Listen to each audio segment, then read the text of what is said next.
La magnifique Amérique l'est également. Apparemment, l'étrange Amérique, avec son immense territoire et son histoire riche des pétroglyphes ancestraux jusqu'à un nouveau Stonehenge, présente aujourd'hui 13 des découvertes les plus insolites récemment faites aux États-Unis. Numéro 13. Les pétroglyphes de White Mountain. White Mountain, situé dans le comté de Sweetwater, Wyoming, n'est pas seulement une superbe formation naturelle dans le paysage accidenté du désert rouge du Wyoming, mais il abrite aussi des centaines de créations artistiques anciennes. Il s'agit de pétroglyphes, c'est-à-dire d'œuvres d'art gravées sur la surface rocheuse en retirant des couches de grès des falaises. Ces images, taillées dans la pierre au fil des siècles, datent de 200 à 1000 ans et sont extrêmement captivantes. Plusieurs scènes représentent ce qui semble être des abris pour bisons ou orignaux. D'autres motifs sont de nature géométrique accompagnés de petites empreintes sculptées dans la roche. De plus, on y trouve des empreintes de mains réelles, presque imprimées sur la surface, attirant les visiteurs et offrant un lien avec un passé lointain. Numéro 12. Abeilles excavatrices érigeant des châteaux de sable sur la plage. Sur une plage de Caroline du Nord, des centaines d'abeilles s'affairent à creuser dans le sable. Cela peut paraître étrange, mais ces abeilles résident ici et accomplissent cette tâche. Elles collectent l'eau de mer et la transportent dans une poche de leur abdomen appelée jabot. Ces petites créatures sont très puissantes. Elles peuvent porter jusqu'à 1/6 de leur poids corporel en eau dans cette poche. Après avoir recueilli l'eau, les abeilles prennent leur envol et la transportent jusqu'à leur habitat sur la pente de la falaise, répétant cette opération environ 80 fois par jour. Leur diligence ne provient pas d'une grande soif, mais de la construction de leur nid à cet endroit. Les nids sont élaborés à partir d'un mélange de sable, d'argile et de gravier trouvé sur la falaise, qu'elles humidifient avec de l'eau en utilisant leur proboscis comme tuyau. Une fois le mélange assoupli, elles commencent à bâtir. Ces abeilles, appelées excavatrices, construisent et développent leur nid sur la pente, certaines allant jusqu'à créer une sorte de château de sable. L'abeille crée de petites trous, appelées cellules de reproduction, dans tout son nid, y déposant un œuf avant de placer sa précieuse charge de pollen et de nectar pour nourrir la future petite abeille. La coquille recouvre l'œuf, scellant le nid pour protéger les œufs. Malheureusement, l'abeille meurt définitivement, mais ses descendants émergeront et le processus recommencera la saison suivante. Numéro 11. Sorcellerie pour puiser de l'eau en Californie. En 2014, lors d'une des sécheresses récurrentes en Californie, un phénomène a émergé et est encore utilisé de manière quelque peu ésotérique aujourd'hui. Les agriculteurs californiens ont commencé à faire appel à des sauris ou sorciers de l'eau pour localiser de l'eau souterraine.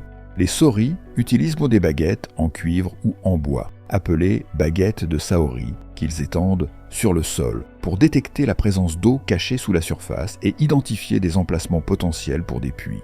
Ils ont découvert plus d'eau sur ces propriétés que prévu. Même les grands producteurs de vin ont adopté la tendance des saori et sorciers de l'eau, payant $500 par visite avec satisfaction. Toutefois, cette pratique n'est pas reconnue par le département des ressources hydriques de Californie ni par le service géologique des États-Unis, qui affirme qu'il n'y a aucune base scientifique à cela. Numéro 10. Le poisson-football du Pacifique. Voici le poisson-football du Pacifique, pêché accidentellement par des pêcheurs dans la baie de Monterey en 1980. Ce poisson a fait sensation, car il ne vit généralement pas en surface, préférant cacher ses traits terrifiants dans les profondeurs océaniques. Le poisson-football du Pacifique s'est révélé être une variété de lottes.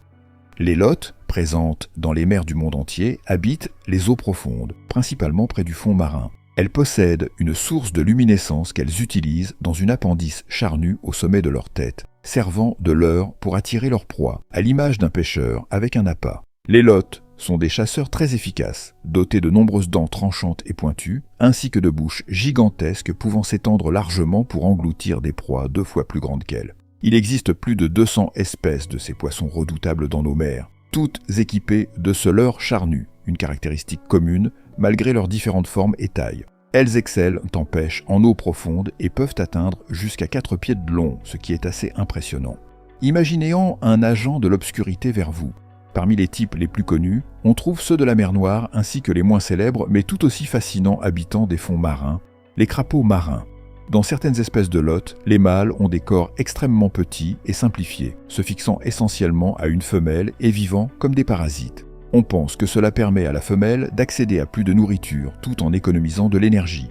Numéro 9. Squelette géant dans une grotte. Au XIXe siècle, une histoire a émergé dans le Nevada, affirmant que des géants avaient été découverts dans un lieu nommé Lovelock. Cette histoire a commencé lorsque d'anciens ossements humains ont été trouvés dans une grotte de la région. À cette époque, il était courant d'exposer des restes humains comme curiosité pour un public intrigué et quelque peu macabre. Le problème survient si ces restes s'avèrent appartenir à des géants, comme le raconte l'histoire, car ils ne seraient plus disponibles pour aucune de nos générations. Étrangement, malgré l'absence de preuves physiques concrètes, la légende des géants de Lovelock perdure jusqu'à aujourd'hui. Les habitants de cette région, présents depuis plus de 4000 ans, ont laissé des traces de vie humaine dans la grotte, avec une couche de suie provenant des feux de camp. La légende raconte qu'elle fut autrefois refuge pour une tribu de géants roux, une des histoires les plus connues de ce peuple ancien. Les récits des géants sont bien connus parmi une tribu indigène locale qui affirme que ces géants roux étaient moins cannibales, piégeant les gens dans des puits creusés sous les routes avant de les dévorer. On raconte que l'histoire des géants s'est terminée dans la grotte de Lovelock, où la tribu aurait piégé le dernier géant et les aurait tous tués, mettant ainsi fin à leur règne. Il y a peu de preuves que ces individus étaient réellement des géants ou même des cannibales. Une tribu inconnue a été identifiée dans la région avec quelques preuves de leur culture, mais très peu de détails. Il est possible qu'ils aient eu les cheveux roux, mais cela reste incertain. Certains squelettes trouvés mesuraient 6 pieds de haut, ce qui était exceptionnellement grand à l'époque, mais géant, peut-être un peu exagéré. Numéro 8. Le lézard taupe mexicain. Cette petite et amusante créature rose est le lézard taupe mexicain, parfois appelé ver à 5 doigts ou bipède. Ces animaux ressemblant à des vers mesurent entre 7 et 9 pouces de long et peuvent vivre entre 1 et 2 ans. Leur peau segmentée les fait ressembler beaucoup à des vers de terre et ils se déplacent sous terre de manière similaire.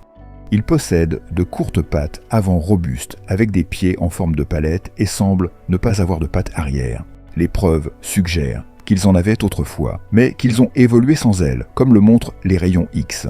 Ces créatures se sont tellement adaptées pour creuser efficacement qu'elles ont également évolué sans oreilles, pouvant maintenant entendre grâce aux vibrations transmises par la peau à leur bouche. Le lézard taupe mexicain se reproduit sous terre, la femelle pondant de 1 à 4 œufs durant l'été. Ceux-ci éclosent après 2 mois, et ces lézards vivent sous terre pendant la journée, n'émergeant que la nuit ou lors de fortes pluies. Numéro 7. Le sphinx de Californie. De nombreux villages fantômes et autres curiosités parsèment le désert de Californie. L'industrie cinématographique y a construit et abandonné ses plateaux pendant un siècle. Mais l'une des découvertes les plus étranges est une fausse ville égyptienne ancienne au milieu du désert. C'est le décor, restant d'un film muet réalisé par Cecil B. DeMille en 1923, Les 10 commandements. Cette production monumentale impliquait plus de 100 travailleurs qui ont érigé ce gigantesque décor près de la ville côtière de Guadeloupe. Le temps et le climat ont érodé ces répliques en plâtre, mais elles subsistent encore. Il est difficile de dissimuler un temple de 12 étages de haut et 240 mètres de large, flanqué de 2 énormes statues de pharaons, une avenue de 20 sphinx et une immense porte de temple. Le film nécessitait une ville mobile, avec 125 cuisiniers, moines militaires, des milliers d'acteurs et une équipe, sans oublier tous ces animaux. Finalement, la ville n'a pas été démolie comme prévu initialement, mais a été abandonnée puis recouverte de sable. Ce n'est pas la méthode idéale pour dissimuler une réplique gigantesque et incongrue d'une ancienne cité, mais c'est Hollywood après tout. Au début des années 80, le plateau a été redécouvert et l'ensemble du site a été déterré comme une excavation archéologique réelle dans le sable californien. Numéro 6. La cabine téléphonique de Mojave. Au cœur du désert californien se trouvait une cabine téléphonique qui est devenue une obsession pour un homme nommé Godfrey Daniels. Il l'a découverte, bien qu'elle existait déjà auparavant, ce qui rend ce nom quelque peu inapproprié. Daniels a appris l'existence de cette cabine téléphonique à Mojave et, désireux de comprendre son utilité et ses utilisateurs, a commencé à composer le numéro fréquemment. Jour après jour, le téléphone sonnait sans réponse jusqu'à ce qu'une nuit, il reçoive un signal occupé et ne puisse croire sa chance. Il a continué à composer, dans l'espoir de trouver quelqu'un de l'autre côté. Finalement, il a trouvé une femme nommée Lorraine, vivant hors réseau, qui utilisait le téléphone pour ses appels.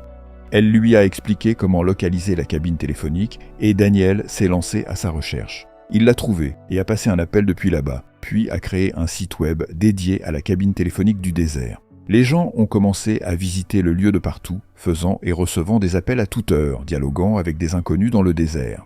En mai 2000, la cabine téléphonique a été retirée brusquement. Le numéro existe toujours et vous pouvez appeler. Peut-être que quelqu'un répondra, comme lorsqu'elle était encore dans le désert, 706 769 69. Mais ne me blâmez pas si cela devient étrange. Numéro 5. La terreur de Ponyhenge. Sur l'ancienne route paisible et pittoresque de Sudbury Road à Lincoln, Massachusetts, se trouve l'une des attractions les plus particulières et énigmatiques de la région. Ponyhenge. Ce spectacle fascinant et légèrement inquiétant est constitué d'un cercle apparemment aléatoire de vieux chevaux à bascule en jouets disposés dans un champ ouvert. La vision de ces jouets d'enfants abandonnés, formant une structure rappelant vaguement les anciens cercles de pierre, crée une atmosphère surréaliste qui captive aussi bien les visiteurs que les habitants locaux. Bien que Ponyhenge ne puisse être comparé en taille ou en importance historique au célèbre Stonehenge, il a acquis sa propre renommée en tant que lieu de mystère et de curiosité, également connu sous le nom de cimetière des chevaux à bascule. Ce site particulier a suscité de nombreuses théories et spéculations sur son origine et son but. Ce qui est le plus intrigant, c'est que personne ne semble savoir avec certitude comment ou pourquoi cette étrange collection a commencé, ni qui continue de la maintenir et de la modifier au fil du temps. Les habitants discrets de Lincoln, fidèles à la tradition de la Nouvelle-Angleterre, ajoutent au mystère, en ne parlant pas de Ponyhenge. Dans cette zone rurale, cela est devenu une attraction unique pour les curieux de toute la région. Selon la légende, tout a commencé avec un cheval à bascule solitaire apparu mystérieusement. Les propriétaires l'ont laissé, et avec le temps, d'autres chevaux ont inexplicablement rejoint la formation. La nature dynamique de Ponyhenge fascine les visiteurs. Le nombre et la disposition des chevaux changent, comme si le site prenait vie. Cette évolution constante maintient l'intérêt, rappelant que même dans des endroits tranquilles, le mystère peut s'épanouir de manière inattendue. Numéro 4. Le château Bishop. Il s'agit d'une construction étonnante créée par un homme nommé Jim Bishop. Jim avait quitté le lycée à 15 ans après avoir été convaincu qu'il n'irait jamais loin, mais aujourd'hui, il possède un château.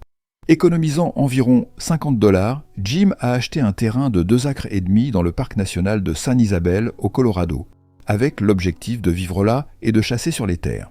Lorsqu'il s'est marié en 1967, il a ressenti l'inspiration de construire une maison. Le projet a débuté comme une simple cabane en pierre d'une seule pièce, mais s'est rapidement transformé en quelque chose de bien plus grandiose, le château Bishop. Le terme château est vraiment approprié. Le lieu est immense et incroyablement majestueux, avec 16 étages et des fenêtres de style cathédrale. Il est également équipé de passerelles en fer forgé et possède même son propre dragon en acier qui crache du feu. Le site est ouvert aux visiteurs toute l'année contre un don, et il y a également une boutique de souvenirs ouverte la majeure partie de l'année. Numéro 3. Village de fées abandonné. Le prochain lieu est un village miniature presque complètement oublié, niché dans quelques forêts à côté de l'autoroute dans le Connecticut. Il s'agit de ce qui reste du petit village de Jean à Waterbury, Connecticut. Autrefois, un beau jardin ornait le site, mais il est maintenant envahi par les broussailles et la forêt reprend ses droits. On y trouve une falaise avec de petites maisons taillées dans la pierre et de nombreuses autres créations miniatures dispersées partout. Comme c'est souvent le cas avec des lieux devenus quelque peu effrayants, de nombreuses légendes locales ont émergé autour de ce site. Bien sûr, la raison la plus probable de l'existence initiale de ce village était qu'il s'agissait d'une attraction en bordure de route. Des milliers de ce type de divertissement existaient le long des routes américaines. De nombreux travailleurs américains, voyant dans l'essor des voyages en voiture et de loisirs une opportunité d'affaires, ont fait naître des centaines de curiosités et de tentations à travers le pays pour détourner les voyageurs de la route et les inciter à dépenser un peu d'argent. Cependant, il existe toujours la possibilité que certaines des rumeurs les plus sinistres sur ce lieu soient vraies. Peut-être a-t-il été construit lorsqu'une femme est devenue folle à cause des fées et que son mari a conçu le village pour attirer ces fées et les éloigner d'elle. Cela n'a pas fonctionné et, au lieu de cela, elles ont tourmenté l'homme jusqu'à sa mort. Numéro 2. Prada Marfa. Prada. Marfa peut ressembler à une boutique de design en plein désert du Texas, mais en réalité c'est une installation artistique créée par les artistes scandinaves Michael Elmegren et Ingar Draxet. Prada Marfa est une réplique de la façade d'une boutique qui ne fonctionne pas du tout. Essentiellement, une étrange sculpture en bordure d'une ville reculée de l'ouest du Texas. L'idée générale est qu'elle s'érode progressivement et disparaît dans le paysage sans jamais avoir eu l'intention de créer un engouement. Elle était censée être plus une rumeur qu'une opportunité de prendre une photo réelle, mais avec l'arrivée des réseaux sociaux, le lieu est devenu un phénomène quelque peu étrange. Une fois, elle est même apparue sur l'Instagram de Bellon. La fausse boutique Prada existe depuis près de 2 décennies et a survécu malgré les problèmes juridiques, le vandalisme et une attention plus grande que prévu. Quelques heures après sa construction, le lieu a été peint à l'aérosol et tout a été volé avec le pied droit. Seules des chaussures et des sacs à main ont été dérobés. Ensuite, il a fallu réparer le site pour qu'il ne devienne pas un spectacle effrayant. Ainsi, ils ont repeint, réparé les vitrines et changé les stocks. Un entretien régulier est encore nécessaire, et elle est devenue un élément étrange dans une ville où les habitants ont peu de chances économiques. Cela soulève de nombreuses questions, mais ces dernières années, l'industrie du tourisme à Marfa a connu un boom, et la fausse boutique Prada est désormais une halte incontournable pour tous les influenceurs et Instagrammeurs. Numéro 1, le trésor de Fenn. Le millionnaire commerçant d'art à la retraite, Forrest Fenn, avait caché de l'or dans les montagnes rocheuses et a publié un poème cryptique intitulé « Thrill of the Chase » dans son autobiographie, conçu pour guider les explorateurs à la recherche du trésor. Cela semble amusant, mais bien sûr, tout ce qui implique un gros pactole n'est pas exempt de controverses, n'est-ce pas? Jonathan Jack Stephen, un étudiant en médecine du Michigan, était l'un de ces chasseurs de trésors et a prétendument trouvé l'or enterré, estimé entre 1 et 3 millions de dollars. Cependant, certains pensent qu'il pourrait avoir triché pour le localiser. On affirme qu'il aurait piraté des courriels et des messages textes pour découvrir l'emplacement du trésor, ce qui est franchement malhonnête même dans le monde de la chasse au trésor. Merci et à bientôt pour une nouvelle vidéo.